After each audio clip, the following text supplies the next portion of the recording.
ഒരു skin care routine പറഞ്ഞു തരട്ടെ.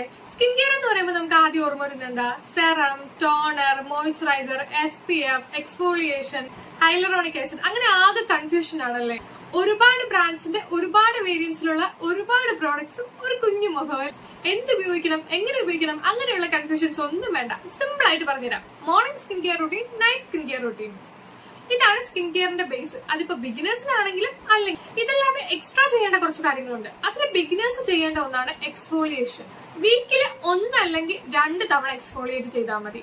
നമ്മുടെ സ്കിന്നിലെ ഡെഡ് സ്കിൻ സെൽസ് എല്ലാം ഇത് റിമൂവ് ചെയ്യും. ഒന്നെങ്കിൽ നല്ലൊരു സ്ക്രബ് മേടിക്കാം, അല്ലെങ്കിൽ കോഫി പൗഡർ വെച്ച് സ്ക്രബ് ചെയ്യുക.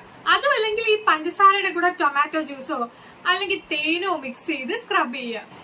സ്ക്രബ് ചെയ്യുമ്പോൾ ശ്രദ്ധിക്കേണ്ട ഒരു കാര്യം, ഈ ഡെഡ് സ്കിൻ സെൽസ് എല്ലാം പോട്ടെന്ന് വിചാരിച്ച് ഉറച്ചൊരുച്ചൊരിച്ച് സ്ക്രബ് ചെയ്യരുത്. റഫ് ആയിട്ട് സ്ക്രബ് ചെയ്താൽ നമുക്ക് കാണാൻ പറ്റാത്ത മൈന്യൂട്ട് മുറിവുകൾ നമ്മുടെ സ്കിന്നിൽ ഉണ്ടാവില്ല. ലൈറ്റ് ആയിട്ട് സ്ക്രബ് ചെയ്താൽ മതി. ഹാർഷ് ആയാൽ ഒരിക്കലും നമ്മൾ ഉദ്ദേശിക്കുന്ന പോലെ നല്ലൊരു റിസൾട്ട് കിട്ടില്ല. ഇനി morning skin care routine. First step cleansing. Skin കെയറിൽ സ്കിൻ ക്ലീൻ ആക്കുക എന്നതാണ് ഫസ്റ്റ് സ്റ്റെപ്പ്. ഒരു ജെന്റിൽ ആയിട്ടുള്ള ഫേസ് വാഷോ ക്ലെൻസറോ വെച്ച് ഫേസ് വാഷ് ചെയ്യാം. പിന്നെ മോർണിംഗ് ആണ്, ഫേസിൽ വലിയ അഴുക്കൊന്നും കാണില്ല, അതുകൊണ്ട് ലൈറ്റ് ആയിട്ട് ചെയ്താൽ മതി. സ്കിന്ന് വാഷ് ചെയ്യുമ്പോൾ സ്കിന്നിലുള്ള ഡേർട്ട് മാത്രമല്ല നാച്ചുറൽ ഓയിലും കാര്യങ്ങളും ഒക്കെ പോകും. അങ്ങനെ സ്കിന്ന് ഡ്രൈ ആകും.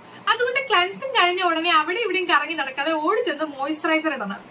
ഒരു ക്ലീൻ ഫേസ് ടവൽ വെച്ച് റബ്ബ് ചെയ്യാതെ ഫേസിലെ വെള്ളമെല്ലാം ഒപ്പിയെടുത്തിട്ട് മോയ്സ്ചറൈസർ ഇടാം. അപ്പൊ ഇത് നമ്മുടെ സ്കിന്ന് ഡ്രൈ ആക്കാതെ മോയ്സ്ചർ ലോക്ക് ചെയ്യും. ഇനി ഓയിലി സ്കിൻ ആണെങ്കിൽ വാഷ് ചെയ്ത ഉടനെ സ്കിൻ ഡ്രൈ ആയി എന്ന് വിചാരിച്ച് കൂടുതൽ ഓയിൽ പ്രൊഡ്യൂസ് ചെയ്യും. അപ്പൊ ഫേസ് വാഷ് ചെയ്ത ഉടനെ മോയ്സ്ചറൈസർ ഇട്ടാൽ ഓയിൽ പ്രൊഡക്ഷൻ കുറഞ്ഞ് മോയ്സ്ചർ ലോക്ക് ചെയ്യും. സ്കിൻ ടൈപ്പ് ഏതാണെങ്കിലും ക്ലൻസിങ് കഴിഞ്ഞാൽ മോയ്സ്ചറൈസിങ് ചെയ്യണം. അപ്പൊ സ്കിൻ ക്ലീൻ ആക്കി മോയ്സ്ചറൈസർ ചെയ്തു. ഇനി എന്ത് ചെയ്യാം? SPF, അതായത് സൺസ്ക്രീൻ. ഇനി പുറത്തു പോകുന്നില്ല, വീട്ടിൽ തന്നെയാണ് ഉള്ളതെന്ന് കരുതി സൺ പ്രൊട്ടക്ഷൻ കൊടുക്കാതിരിക്കരുത്. UVA UVB റേസ് ആളുണ്ടോ നോക്കി എല്ലായിടത്തും ഓടി നടക്കുവാണ്, വീട്ടിനുള്ളിലും വരും. അപ്പൊ സൺ ഡാമേജ് ഉണ്ടാകാതിരിക്കാൻ സൺസ്ക്രീൻ അപ്ലൈ ചെയ്യുക. SPF 50+ അല്ലെങ്കിൽ മിനിമം ഒരു 30+ എങ്കിലും ഉപയോഗിക്കാൻ ശ്രദ്ധിക്കുക. ഇതാണ് മോർണിംഗ് സ്കിൻ കെയർ റൊട്ടീൻ.